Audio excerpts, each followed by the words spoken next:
Bienvenue dans cette nouvelle édition de l'Africa Tonight. Au sommaire de l'actualité, la Zambie signe la taxe de 0,2% sur les importations pour financer l'Union africaine. Initiée par le Rwanda, ils sont désormais 21 pays sur 55 sur le continent à avoir signé cet accord qui réduirait la dépendance de l'Union africaine aux bailleurs de fonds étrangers.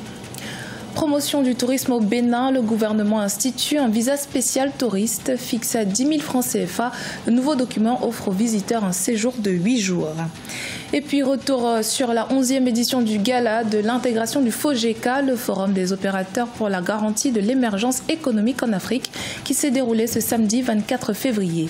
Édition lors de laquelle Babylas Boton, chef d'information de notre chaîne Africa 24, a reçu la distinction de meilleur journaliste du continent.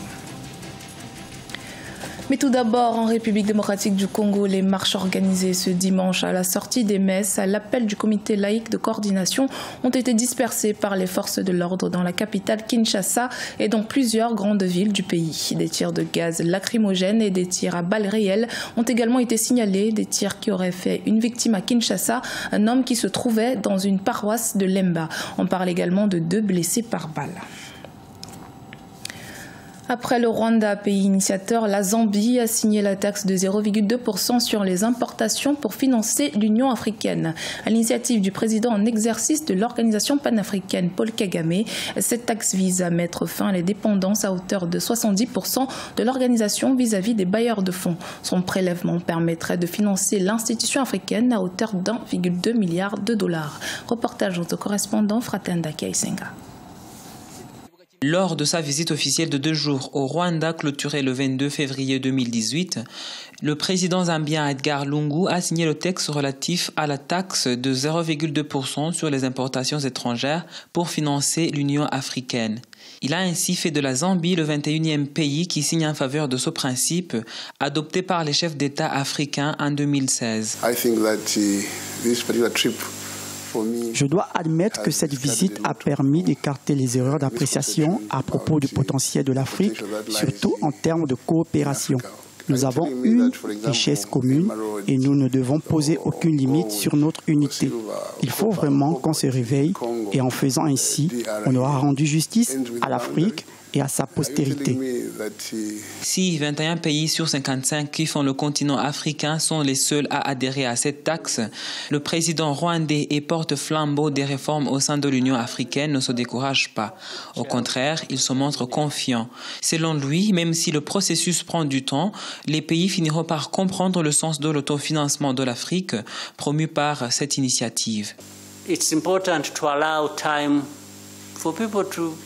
C'est très important et normal de donner du temps pour pouvoir comprendre les choses. Cela permet à ceux qui sont inquiets de trouver des réponses à leurs inquiétudes.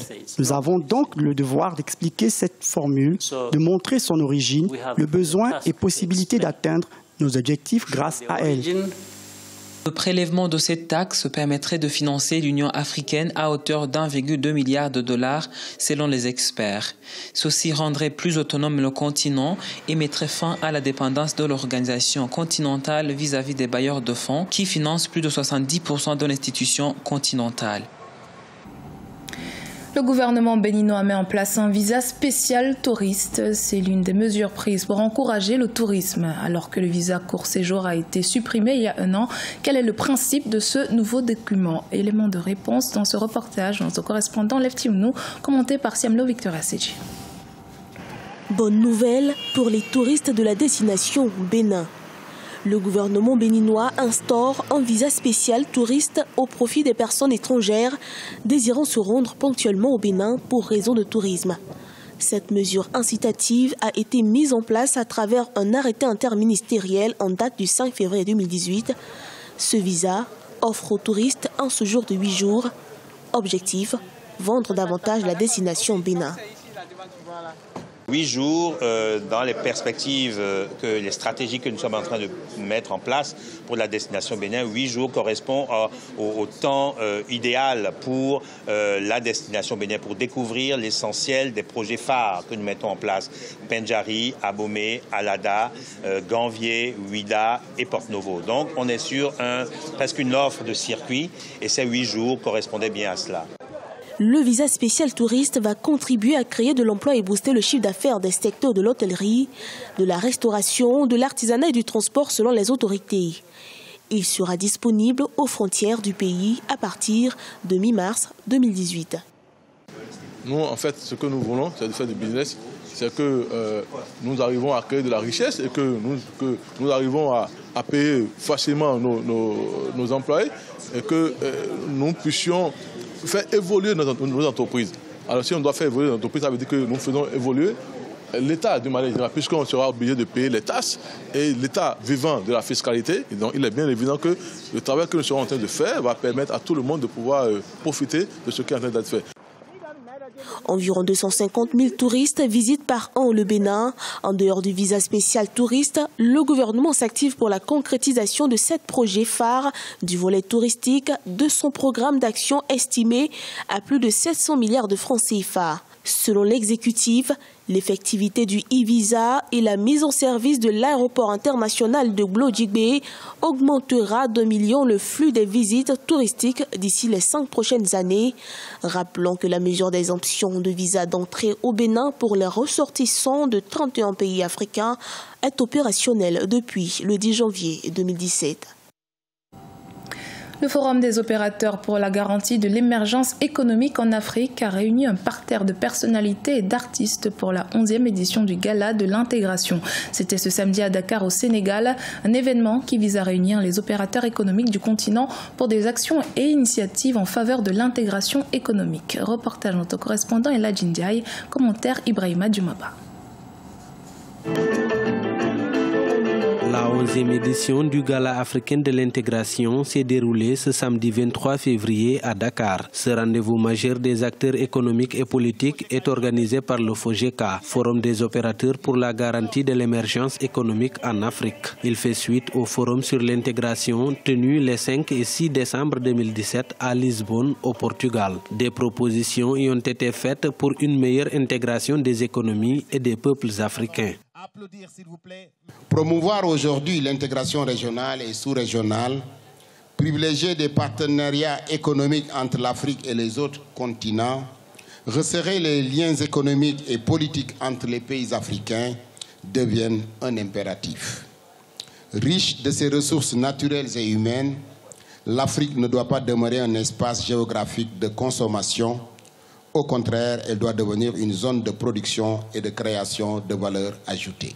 Plusieurs récompenses ont été décernées lors de ce gala aux acteurs qui se sont illustrés dans leur secteur d'activité. Le titre de banquier de l'année a été décerné à Joseph Célestin Tinjou de la CCEI Banque Guinée équatoriale. Le groupe Cajaf Commun du Bénin, la compagnie aérienne Askai Airlines, Africa Union Holdings ont été entre autres primés pour leurs actions en faveur de l'intégration du continent. Cette Afrique que nous voulons, à travers l'agenda 2063 de l'Union africaine et que nous appelons de tous nos voeux, passe assurément par une appropriation effective du processus d'intégration par l'ensemble des parties prenantes, y compris les opérateurs économiques que vous êtes. Le Forum des opérateurs pour la garantie de l'émergence économique en Afrique a été créé en septembre 2007. Il réunit en son sein plus de 300 hommes d'affaires et opérateurs économiques africains pour traduire en acte une vision commune du développement de l'intégration économique de l'Afrique. Et lors de cette 11e édition du Gala de l'intégration, plusieurs personnalités du continent ont été primées. Parmi celles-ci, Babylas Botton, directeur de l'information d'Africa 24 et notamment connu pour son émission politique Le Talk, qui a été récompensé avec le titre de meilleur journaliste africain. Un sujet de la rédaction. Le directeur de l'information d'Africa 24 TV, Babylas Botton, sacré meilleur journaliste d'Afrique. L'annonce a été faite ce samedi à Dakar au cours du Gala de l'intégration organisé par le Forum des opérateurs pour la garantie de l'émergence économique FOGECA. Une consécration qui a fait l'unanimité au sein du parterre de personnalités prenant part à ce gala. Le professionnalisme et la perspicacité de ce journaliste émérite sont entre autres les critères qui ont marqué l'attention du jury. Et indiscutablement, la qualité de ses émissions et la pertinence de ses débats politiques qui portent cette empreinte. Ce journaliste est une référence pour nous. Ce journaliste est une fierté pour nous, Africains. Sur la base de certains indicateurs, sur la base de certaines observations, sur la base, évidemment, d'une objectivité, nous nous sommes dit qu'aujourd'hui, le meilleur journaliste africain que nous devons priver en 2017 n'est personne d'autre que M. Babilas de Africa 24. De la couverture équilibrée des élections sur le continent aux émissions politiques cultes avec les acteurs majeurs, le professionnalisme du journaliste d'Africa 24 a contribué à faire de ces rendez-vous des grands moments de télévision. Le talk, l'émission qu'il tient de main de maître sur cette chaîne, est devenu un passage obligé pour toute personne qui aspire à un rôle de premier plan sur le continent. Je voudrais dédier ce trophée à l'ensemble du personnel d'Africa 24 où j'officie. Un seul journaliste ne peut porter la voix de notre continent. Cette distinction, c'est également pour tous les journalistes à travers le continent qui œuvrent pour promouvoir l'image de notre cher et beau continent. Un clin d'œil à ces milliers de téléspectateurs d'Africa 24 à travers le monde, ceux qui nous ont adoptés pour porter cette chaîne au niveau où elle se trouve aujourd'hui. Ce prix est la suite d'une série de récompenses attribuées à Babilas Botton en reconnaissance du travail d'information et de sensibilisation réalisé au quotidien au bénéfice des populations africaines. En 2014, Babilas Botton avait été primé meilleur journaliste africain réalisateur de grandes interviews. Babilas Botton a été successivement rédacteur en chef adjoint, rédacteur en chef et directeur des magazines d'Africa 24, avant d'être l'actuel directeur de l'information de cette première chaîne d'information d'Afrique francophone. C'était le journal de la rédaction. Merci de votre fidélité. Dans un instant, une nouvelle édition de l'actualité sur Africa 24.